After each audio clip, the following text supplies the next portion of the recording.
Hi, Adrian Piecho, your solo premier agent with Beechwood Realty in the Inland Empire. So what's going on at the end of July? Well, a lot. To start, let's begin with the misinformation. Not only for the buyers in the real estate market, but also for the sellers. Because of this misinformation, it is preventing the sellers to list their homes and upgrade to something better, downsize, or simply move out of the state if that is what they want. This is a seller's market and they should be taking advantage of it. And for the buyers, the problems are still the same.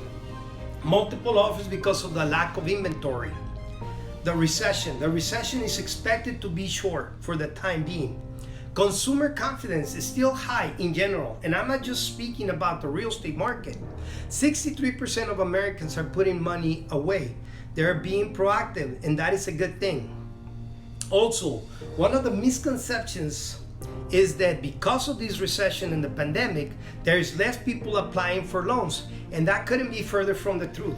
The number of applicants for loans are higher than before the pandemic. Also, before the pandemic, the housing market recovery index was at 106.5. In the middle of the pandemic, it went down to 83.1, and now we're back up to 101.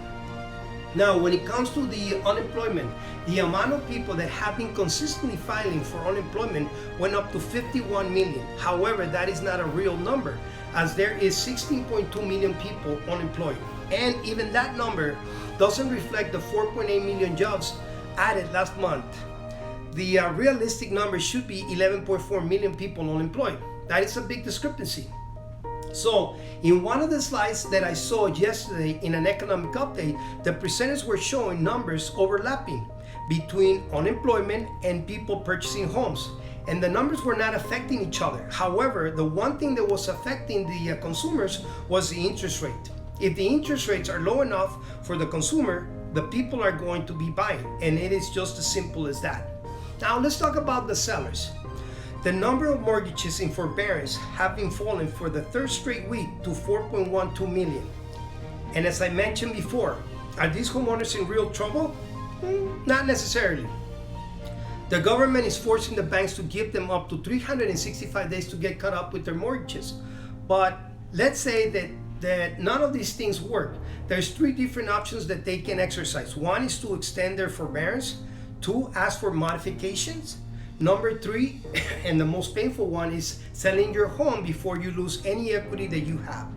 But all of these scenarios are in the extreme case that nothing else works. Now, talking about the possibility of some of these homeowners being forced to sell their homes, the misconception is that they're going to sell for under value of their home, or they're gonna sell for under the value of their homes, and that is not going to happen. So if you're going to wait to see if you can get a good deal out of it, don't waste your time, because these homeowners are not going to be giving their homes away.